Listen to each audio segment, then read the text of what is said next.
Welcome everyone. Thank you so much for joining us for our free Thursday webinar. I'm Nikki Jovikic from Lookupstrata and I'm also the Managing Director at Tower Body Corporate and I'm your host today.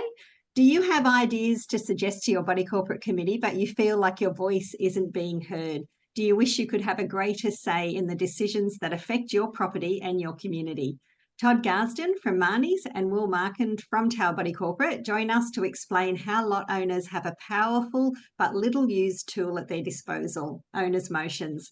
Today's webinar will provide owners with the knowledge to submit effective motions at Body Corporate meetings, and Todd and Will outline the power of lot owners and what they hold to submit motions and influence decisions. They'll also look at best practices so you can clearly craft concise motions and achieve your desired outcomes. And can you use AI to assist you write the motions? We'll have a look at that as well, the potential benefits and the surprising pitfalls. We'll also cover when and why motions might be ruled out of order by the chair. Before we begin, I'd like to mention that the information in this session, including the discussions arising from submitted questions and the chat conversation, is not legal advice and should not be relied upon as advice, and you should seek independent advice before acting on the information contained in this session.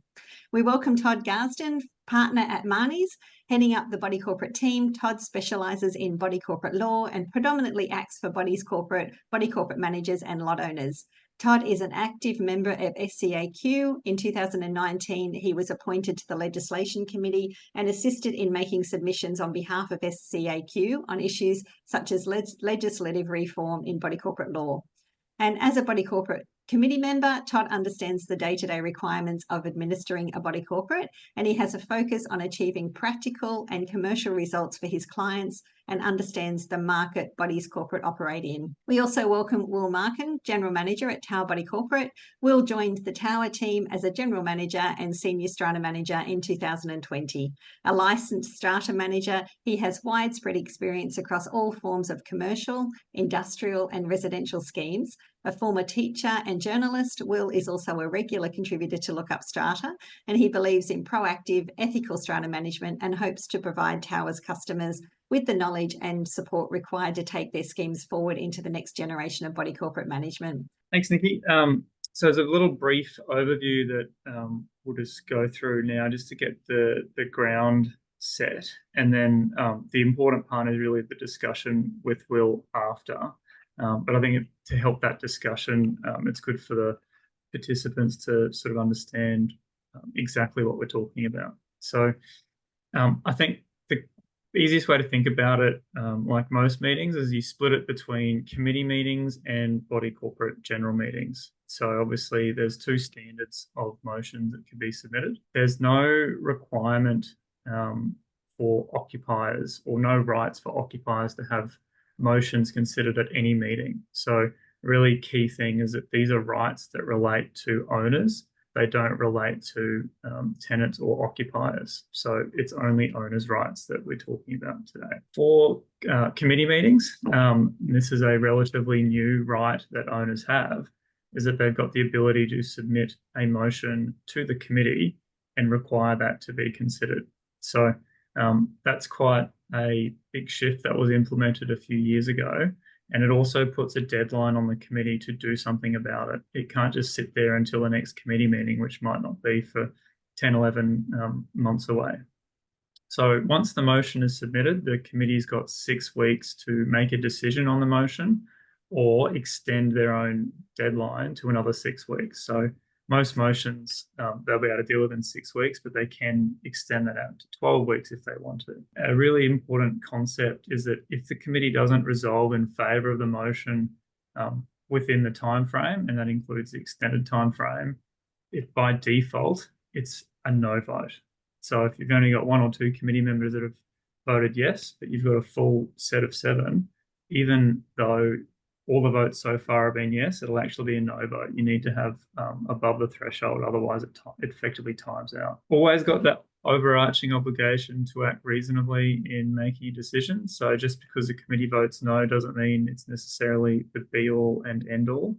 But owners can't take advantage of this right to effectively spam the committee. So there's a rolling 12-month period, and within that 12-month period, you can only submit 6 motions to the committee. So If you've used up your 6 motions in the first couple of months, you've got to wait until that 12-month period rolls over before you can submit any more, or before the body corporate's got an obligation to deal with it.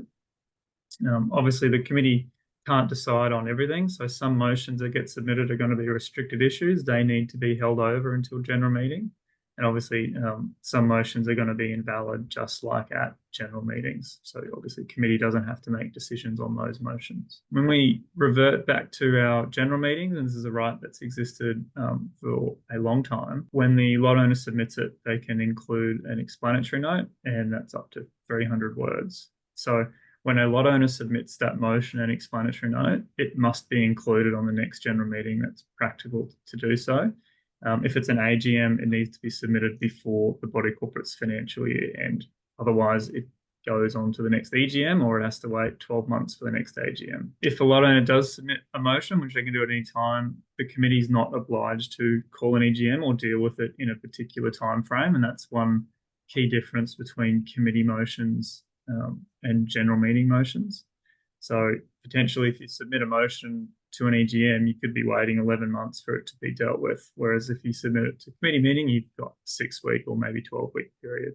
Something that gets disputed quite a lot is the obligation of a chairperson to rule unlawful motions out of order. So this is a really key point, particularly for when motions are being submitted for lot owners, which is the main topic of today, because if you don't draft your motion correctly, or it's invalid, or it doesn't include the right material, it can't be considered by owners, and the chairperson must rule it out of order. So that Park Square decision there talks about motions that are vague, and it's that vague that it's invalid and unenforceable. So there needs to be quite a lot of specifics and particularity, and it's quite a technical issue in making sure that the motion that's drafted is submitted, because it's the obligation of the owner to do it, not on the committee to fix up the motion that's been submitted. That process for the chairperson is they've got to state the reason about why it's out of order, whether it's vague or conflicts with the legislation or another reason. Tell everyone at the general meeting that there's the opportunity to overrule that decision, and then there's an ordinary resolution about whether or not they're basically putting the motion back on the agenda or they're agreeing with the chairperson. So even though the chairperson has the power here to rule it out of order, the owners can effectively put it back on the agenda if they want it considered.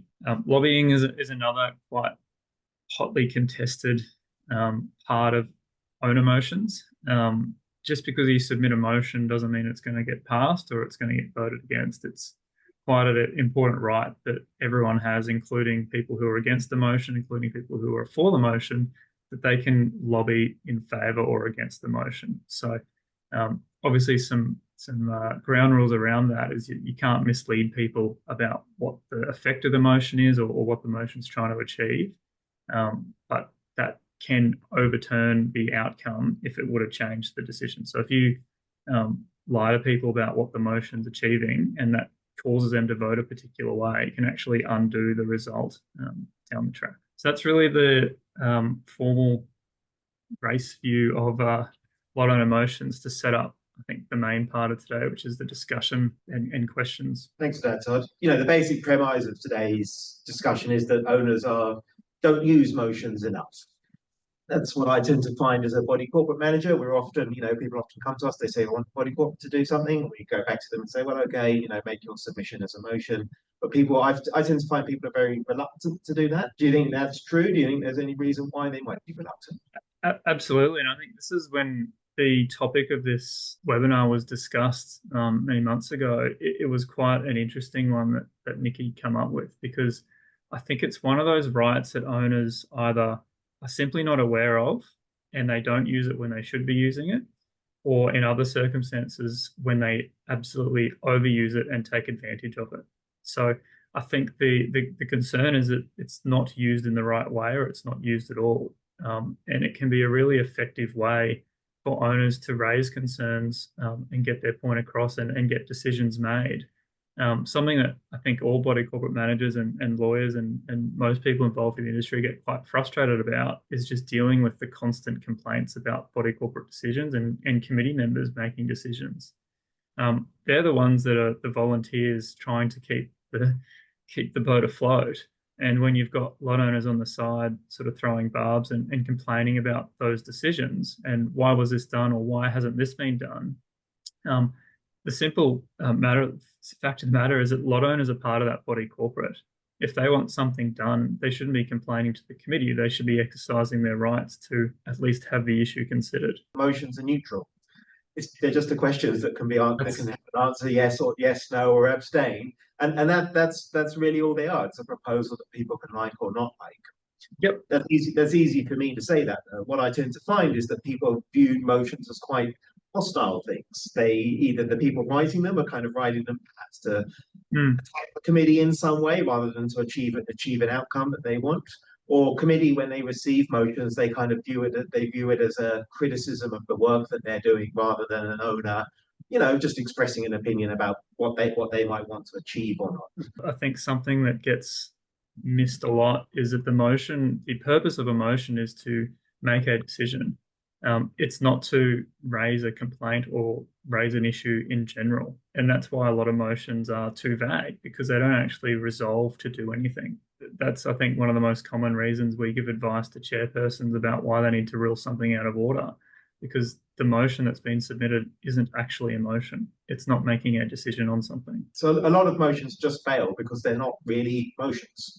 They're just they're just someone expressing an opinion, but they're not really putting a yes or no decision to the body corporate that can be decided on.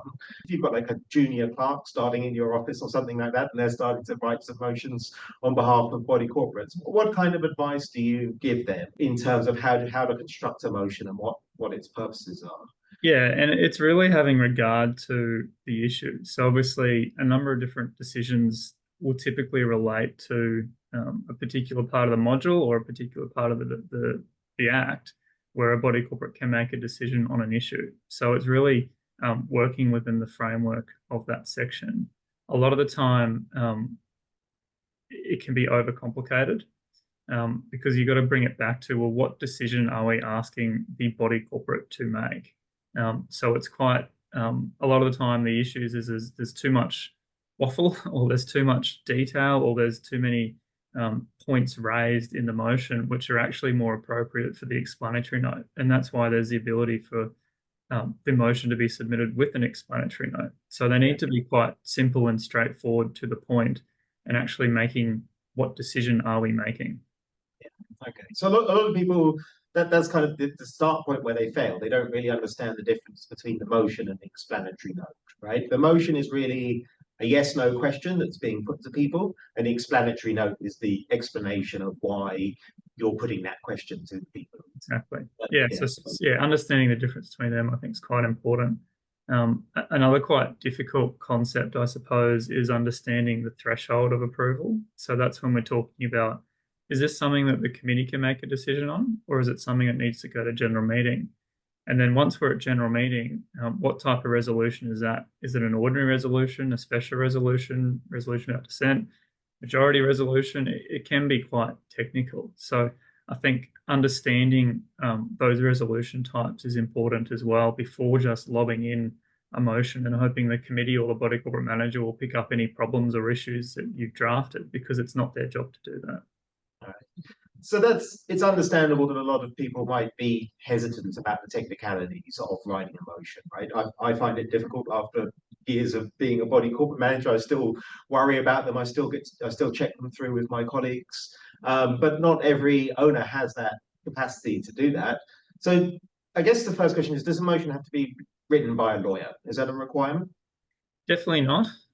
If it's quite a complicated issue, you might want to get some sort of advice, or if it's really important to you and is going to have some financial consequences, you might want to run it past a lawyer or get some advice on how it should be drafted. It doesn't need it.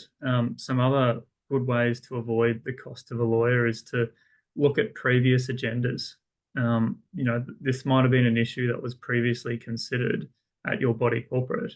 And if someone's already done a motion on that issue before, then you might want to use that as a base to work from. And also, if it was ruled out of order because it was drafted wrong, it might give you some ways to avoid repeating the same issue. Yeah, I think that's quite important to say, isn't it? A lot of people, motions are legal, but they don't have to be written by lawyers. If you're writing it as an individual who may not have the full knowledge of the law, what do you think the key things are? I'd sort of say keep your motion very clear, simple, keep it as a decision that can be made rather than as a, Statement. a statement or an open-ended question. Because if you have open-ended questions, can't really be answered. So you need to frame your motion as a question that can basically receive a yes, no, or abstain answer. That's right. And tying it to the actual outcome or decision you want is a really good tip. So, I mean, a good example of that is if you want the body corporate to engage a contractor to do some works, let's say that you want to have the body corporate install some sort of a water feature next to the pool or something like that. The motion to say that the body corporate installs a water feature next to the pool isn't really going to cut it. That's a preliminary decision about whether people like the idea. It doesn't actually make a decision to do that installation. What you want to do is get a bit more detailed and obtain a quote to do it and submit the quote. And what that means is that your decision is to engage the contractor pursuant to the quote. That's going to get you a lot further than do we want a water feature, yes or no. It's actually, if we vote yes to this motion, we are going to be getting this water feature installed in accordance with this quote.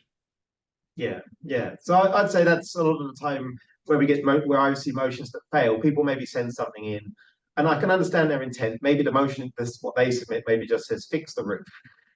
Yes. And I understand the roof leaking, you want it to be fixed, but that kind of thing doesn't really progress the conversation in any way, does it? You sort of really need to have that quote, or you need to have a direction for the committee to follow in order for the motion to be voted on, and then have a direction after the motion to act on.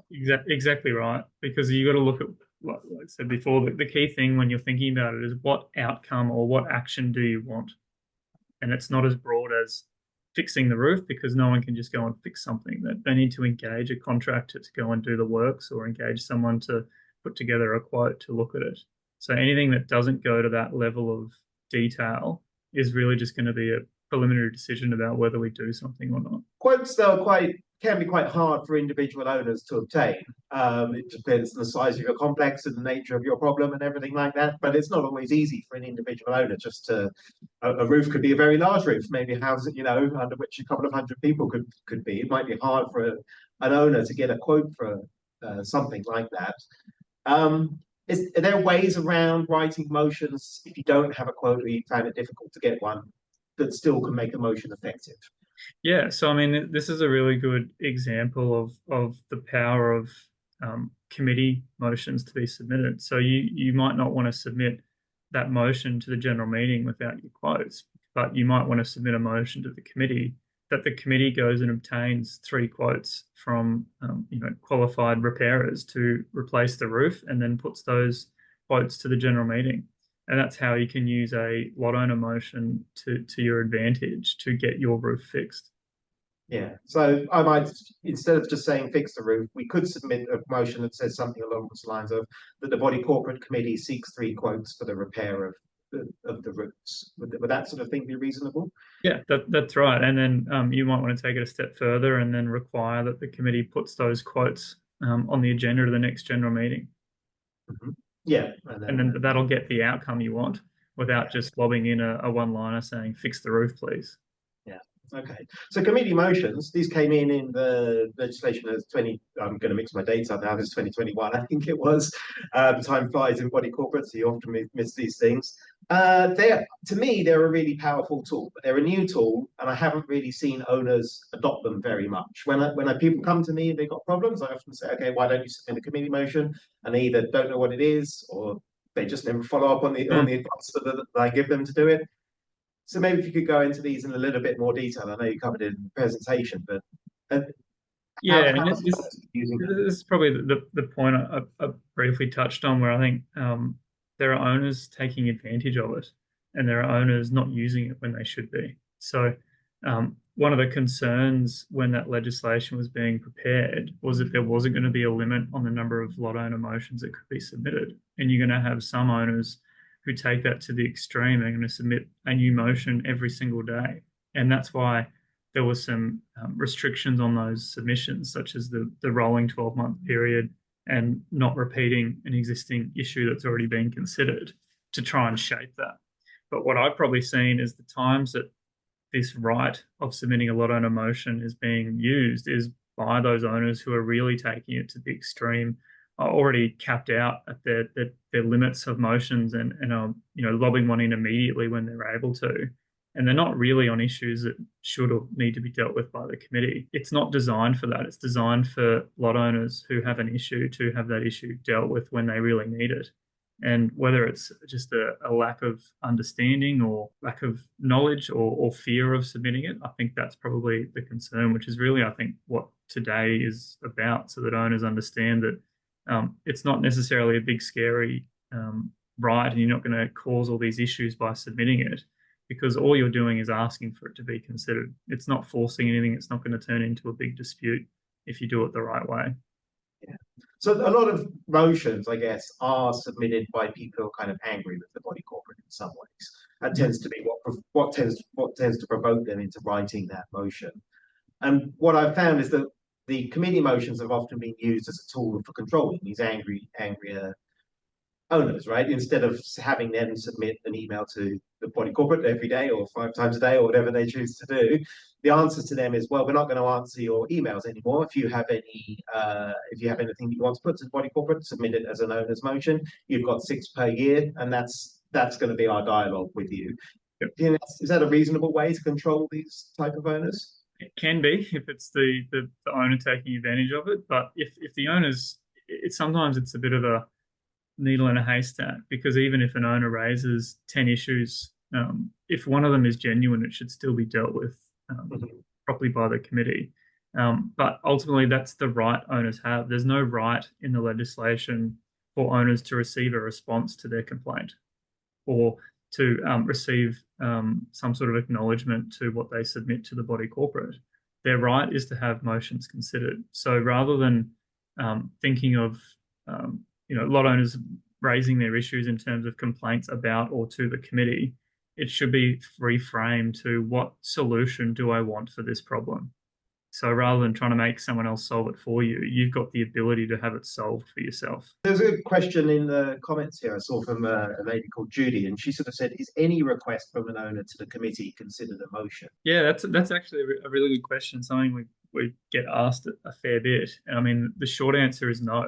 Submitting comments or a letter to the committee is not a motion. It needs to be framed as a motion and reasonably clear that you're submitting it as a motion to be considered by the committee. If you're just sending them a complaint or some comments, there's not much the committee needs to or can do with it. So it should be clear that you're submitting it as a motion.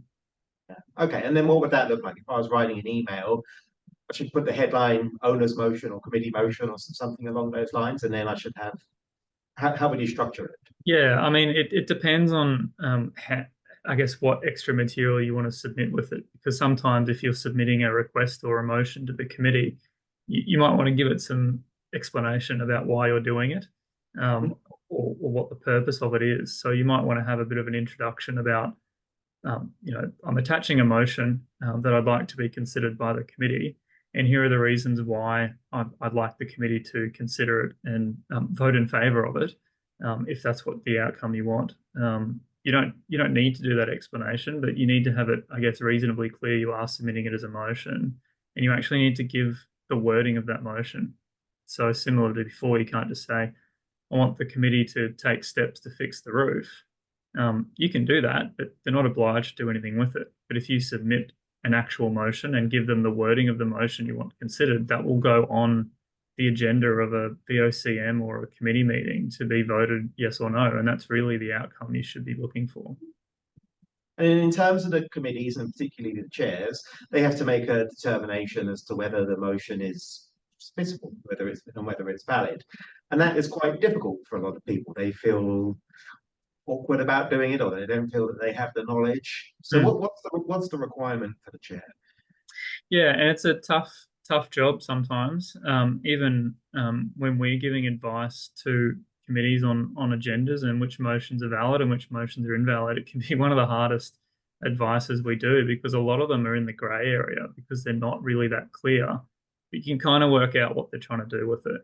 So it's not an easy decision, and that's, I think, a lot of the time why they have that ability for owners to put it back on the agenda and overrule that chairperson's ruling. So if it's a complicated and important issue, I think getting advice on it is probably a good starting point.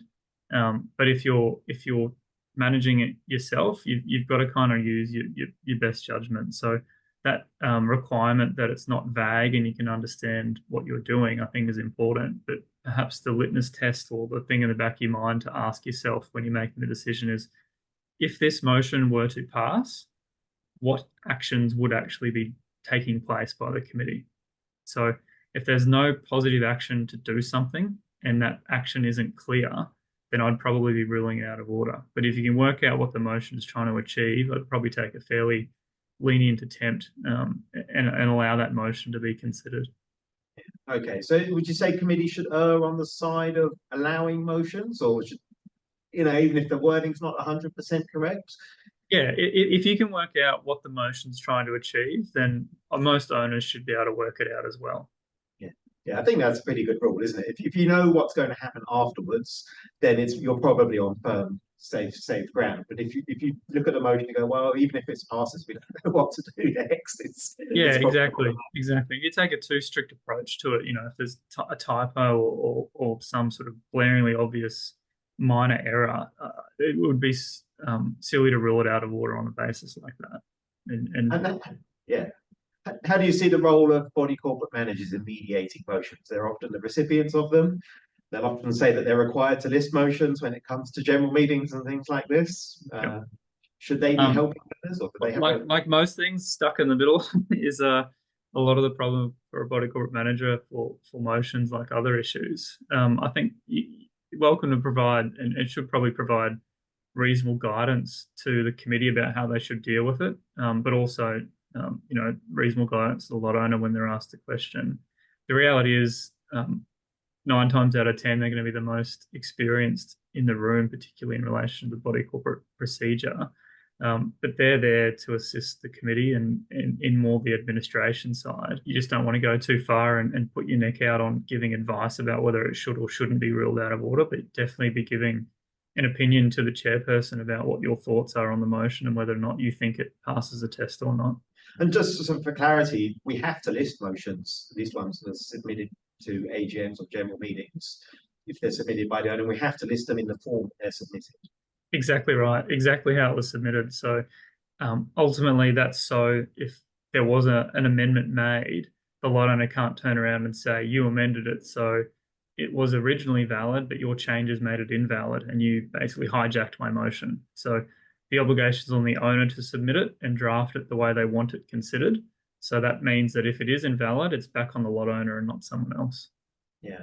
I always find that quite difficult as a lot owner. It's hard to sometimes go back to people to tell them that their motions aren't going to stand up at the meeting or something like that. A lot of it, though, might come down to who is the person submitting the motion and what is the intent of their motion. So if I have a reasonable owner who's made a submission to me, but the submission's not, it's not quite there, and I know I can pick up the phone or send them an email and have a reasonable discussion with them about, okay, you might want to change this, you might need to add a quote. Are you happy if I kind of redraft it for you in some way and send you that draft? That might be a normal conversation that happens. And I think that kind of conversation is quite reasonable, do you think? Oh, absolutely. And I think the owner should hopefully recognize that conversation is to benefit them. It's to help what they're trying to achieve. If they take it in the wrong way, then perhaps that free help probably isn't warranted. Yeah. But I think the reality is a lot of the people who are submitting motions, they're kind of maybe people who've been having on and off disputes with the body corporate over a period of time, and so maybe there's less. It's just less easy to go back to them to be saying, well, look, you should be doing this, because it might have already been advice that's been provided in the past in different ways. And then and there's certainly no obligation to fix owners' motions that are defective. Yeah. Okay. So one situation that I often have as a manager is an owner submitted a motion that is incorrect, and basically the whole everyone who's voting on the motion sort of disagrees with the motion anyway. Is it better, do you think, to sort of rule the motion out of order, or let that motion kind of go through and have the votes of the no votes, which what it is most of the time, recorded, and so it becomes clear to the owner who submitted the motion that that isn't what they're proposing isn't what the other owners want. Because the complaint you get if you rule it out of order is it's just the body corporate's fixing things or not allowing anything to happen. Yeah. So, I mean, the legislation is clear on it. It should be ruled out of order. Now, you're right. There can be some aftermath of that from the submitted lot owner. But the reality is those votes are going to be on the record anyway. So if they do agitate the issue after the meeting, then you can still provide them with the details that, hey, even if this motion was considered, this is how badly it would have lost. There are some committees that, in that grey area where they're not sure to rule it out of order and they choose not to, knowing it will fail for that same reason, to show to the owner you're really off the mark on this issue. That's probably sort of in that grey area where it's going to be okay, but the legislation does say it must be ruled out of order. So if you know it's out of order, then chairperson should be ruling it out of order. One other area I think it's worth touching on is when people make applications. It's not quite so relevant to pet applications since the legislation's changed, but renovation applications in particular.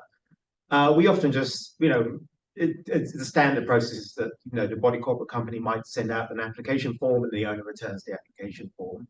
Should we be making those applications as motions? In other words, forcing the body corporate to make a decision on it within the allotted timeframes. Is that something you'd recommend? Is that something should applications be rewritten as motions rather than as applications? Yeah, absolutely. And when we're even acting for bodies corporate, we go back to the owner and say, look, we can't consider your request until it's put forward as a motion. And here's all the things that motion should consider.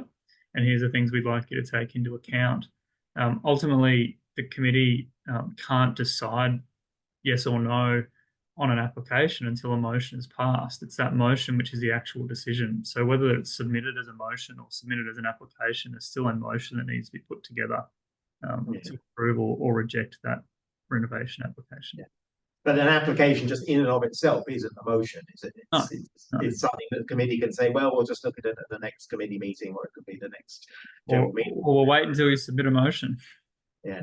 So if you're an owner out there, if you're an owner out there who's having a problem, you've maybe submitted things, but you're not getting a response from the committee, that's probably your most likely way of getting a definitive response one way or the other. Yeah, if you're not getting an answer on any issue that you want from the committee, the motion is the best way to force the hand to get a response, yes or no. And sometimes you even would prefer the no, so that you can at least do something with it, because you can't take it further to the Commissioner's office or otherwise unless you've got a no vote. If it's just still up in discussion, you're not actually challenging any decisions. Yeah, and I think that's important, isn't it? That if you submit a motion and the committee doesn't provide any response, it's considered a no, and that is what triggers the next step of action. Right.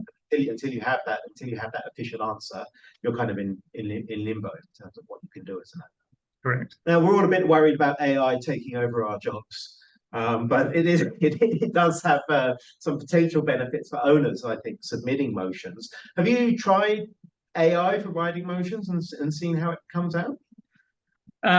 Not specifically for motions. I fiddle around with it and find some of the answers more amusing about how far off the mark they can be. But I think it can be a really useful tool because motions, the way that they're drafted, is a bit funny. There's not many other documents or letters or things that people draft that are worded the way that a motion's worded, because they are a little bit weird. If there is a way that you sort of get that template and the formatting and the language closer to a motion, and if AI is a way to do that, then it can be a really useful tool, just as at least a starting point to get that together. Okay. I'm not an AI expert or anything, but my personal experimentation has been, when I've asked the AI programs to write something, it's often been okay, a lot better than the actual motions I receive from owners, which we've been talking about, often just aren't meeting any of the standards. The AI motion I find is often Yeah, it's meeting half of the standards a lot of the time, and it might be enough. Let's say if I'm a manager writing a motion, I might ask the AI to start with it. I can get back a response, and then that gives me a position from which I can rewrite the language a little bit to make it something better. Yeah, I think that's probably the way to think about it. Is it might give you a good starting point if you've just lost about where to start. Yeah, yeah. I think it's like it's the future probably, but it's not quite there Yeah. yet. You know, owners should use it with caution, I guess. For motions that are submitted by owners to an AGM, would it be the responsibility of the BCM to respond to them to let them know that the motion isn't worded correctly and needs to be amended in order for it to be approved at the general meeting? If this advice is given after the end of financial year, would you then be able to accept the amended motion? Short answer to the first part is no. The body corporate manager is not there to fix the defects in the motion.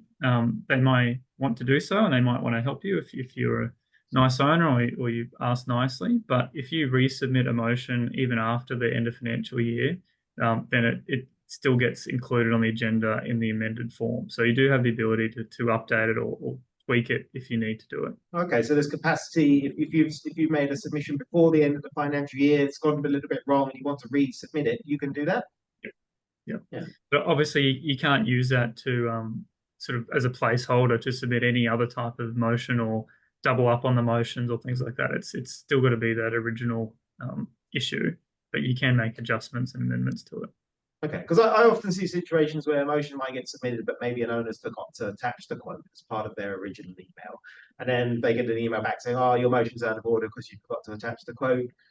So after the submission date, if the owner says, oh, sorry, it just dropped off my email, here it is.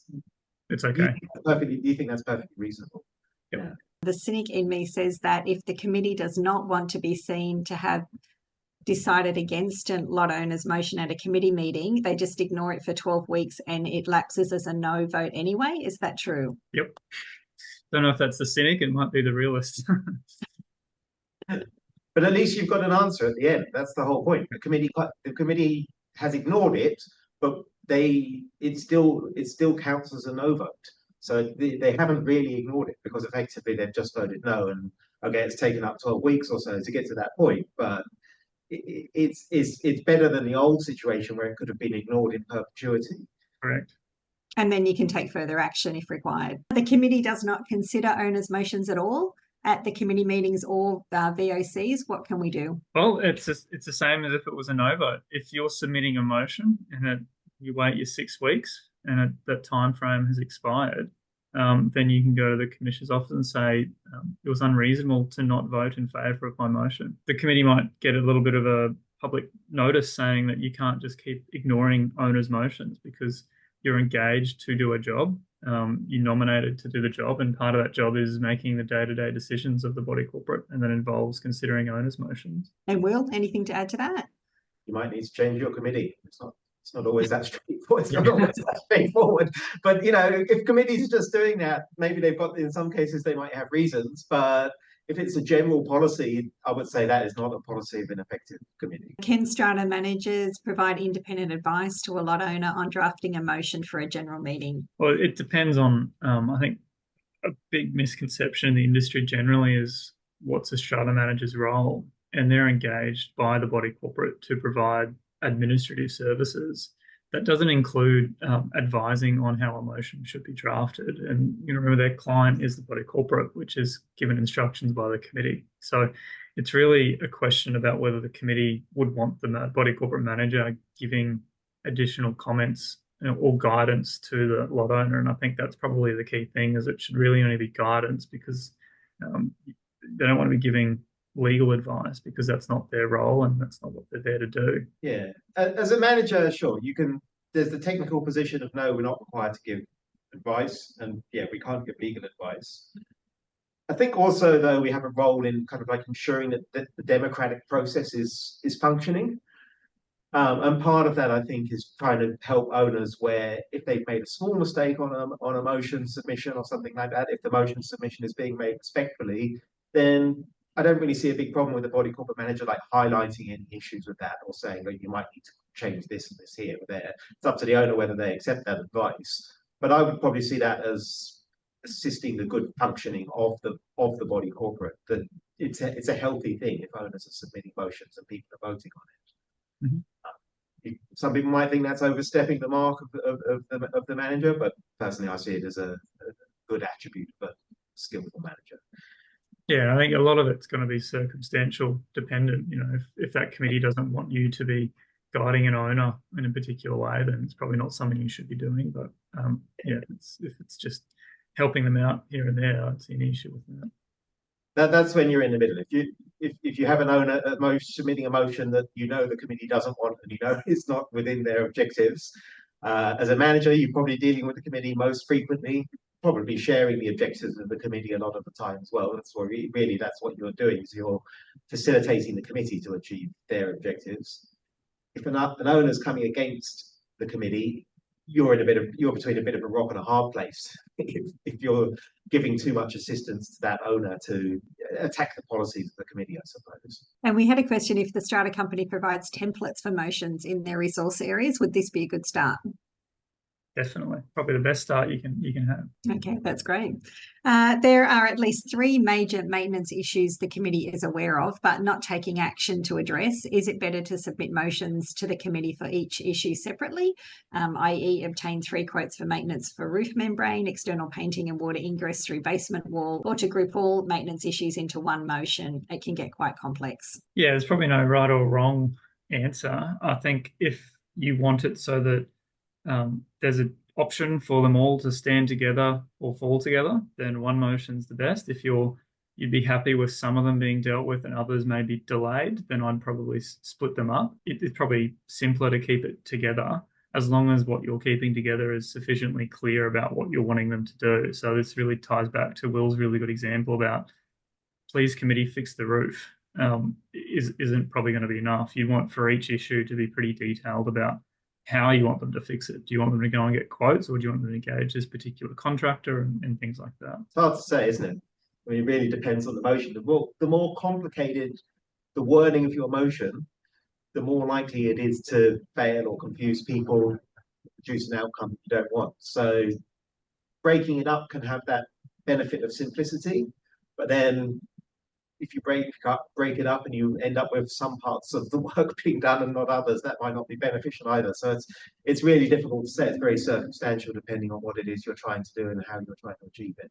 If the AGM resolves that the caretaker report will be provided to the committee in time for it to be included in the committee meeting notice to all owners, under the reasonable request clause in the caretaker agreement, is this a valid motion? This is a good question to explain, I guess, another problem or misconception with motions, because motions are the decision of a body corporate. You can't bind other parties from making a decision. So if the body corporate passes a motion, it's for the body corporate to do something. The body corporate can't pass a motion for the caretaker or for the lawyer or for the body corporate manager to do something. So they're not bound by the body corporate's decision. The body corporate might resolve to give the caretaker a direction to do ABC, and that might be provide a report. But if the caretaker doesn't comply with it, that's an issue between the contract with the body corporate and the caretaker. It's not a motion issue. So using motions to make decisions, you've got to remember these are only things that can be bound or can bind the body corporate. You can't bind a third party by the body corporate passing a motion. I think that's pretty important, isn't it? We see lots of motions around caretakers that are just it's asking someone who's not part of the motion to do something. Exactly. You can't make that decision. Yeah, the classic one is that the body corporate resolves the caretaker is in breach. That's a statement of fact or statement of position. It's not a motion. It doesn't mean that the caretaker is then in breach if you pass that motion. Okay, thank you. And why do some chairs stifle debate on motions, and especially where electronic voting has taken place? This is a really good practical consideration, one I think even I personally involved with in the last fortnight when I was chairing a meeting. There's nothing in the legislation about allowing debate or discussion around motions, but adjudicators have recognised that it's an important part of decision making and holding a meeting. There are circumstances I've seen and been involved in where if you open up debate or discussion around a particular motion, you've then got 2 hours of this particular issue going around in circles without the actual agenda of the meeting being followed. So you got to remember that there's an agenda, there's a chairperson. Allowing some reasonable discussion or questions to be asked about a motion is important, but there's got to be some ground rules around that and some time limitations. Otherwise, it can just become sort of off track quite easily. The reason that agendas are sent out with at least 21 days notice to owners is to discuss all those issues beforehand. A well-run meeting is really just recording the votes of owners, because in that 21-day period, all the issues have been discussed and addressed and ventilated between everyone. And I guess the meeting should really just be clarifying anything that's left outstanding and then recording the votes. Otherwise, you could be there for days. Yeah, it's such a tricky balance to achieve, isn't it? The difference between we all probably agree that like healthy debate and healthy discussion is a good thing. But if you're going into a meeting, the reality is most owners might already have voted. You might just be debating with one person when 50 other owners have already voted the other way. That's right. Is that a good debate? It's already, the matter's already been decided. It's not necessarily the case that you have to have the discussion. So what we'd say is, I'd say it's always, committees should always be open to talking to people. There isn't that requirement. And at some point you have to decide, well, it's the votes that count and the votes that we have. The meet that's the purpose of the meeting, rather than just kind of having an endless discussion that's going around in circles. And that's the chairperson's role is to be aware of those circumstances and make those decisions about how those issues are going to be discussed at the meeting, and whether that's just giving everyone 2 to 3 minutes to air their questions or something else. There's just got to have some foresight and planning around it. Okay, thank you. We also asked, at a recent AGM, there were a few motions passed that I'm curious about. I understand they affect the way our body corporate operates, but I'm not sure how much legal weight they carry. Do motions passed at the AGM have any real legal power, or are they more like suggestions?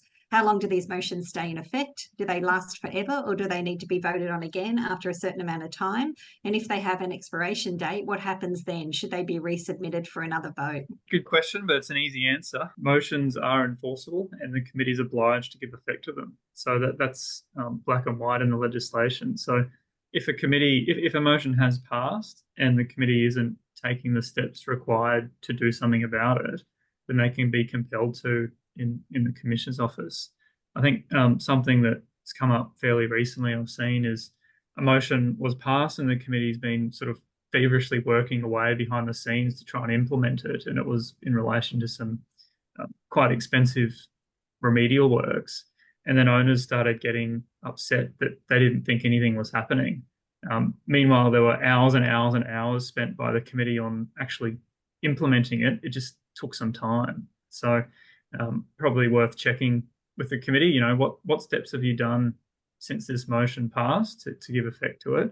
And if you can't show me or satisfy me that the committee's pushing it along, then I might have to go to the Commissioner's office and force you to do it. But there's no expiry on it, and once they're passed, the committee's obliged to give effect to them. What if a motion's passed and you look at it after the meeting and go, oh, that should really have been ruled out of order? Or it's been passed now, but we're not sure what to do. We don't know how the next step is. Yeah, and that happens more often than you'd expect. And there's two options. One is you go back to general meeting and you revoke it. And I think that's exactly what Craig just wrote. So exactly right. The other option is to go to the Commissioner's office and get it declared invalid. So sometimes that happens when a lot owner or the lot owner submits a motion, it is invalid. The committee the chairperson tries to rule it out of order, but then it gets put back on the agenda by lot owners. And then if that's voted in favour, you've now actually passed the motion that's invalid, and that really needs to go to the Commissioner's office to get reversed, or you revoke it at another meeting. And then we were asked, in the event of an emergency like the collapse of a carport roof, how do owner motions apply here? I understand that if a committee does not respond within 6 weeks, you can go to a VCCM, but this is a very long process.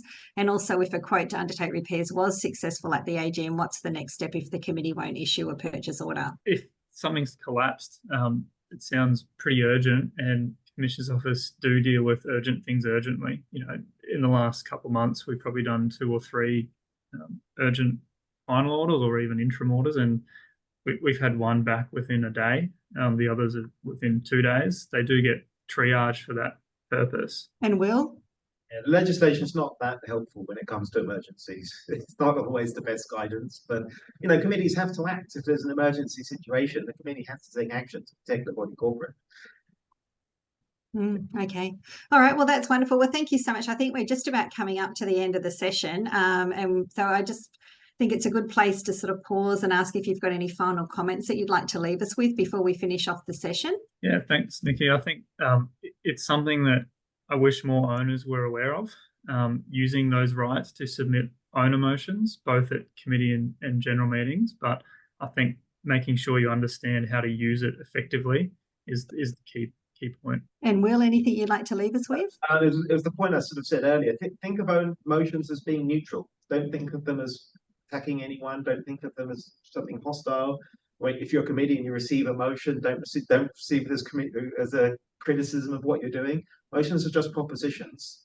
It's a good thing if you're making, as an owner, it's a good thing if you're making a proposition, and it's a good thing for your body corporate if people are voting on that. We always encourage engagement with the committee and engagement with your building, and that's exactly what's happening here. If you gained value from this video, please hit like and subscribe to our YouTube channel. If you're looking for information about parking, strata insurance, defects and more, head over to lookupstrata.com.au or sign up to our free weekly newsletter via the link in the description box below.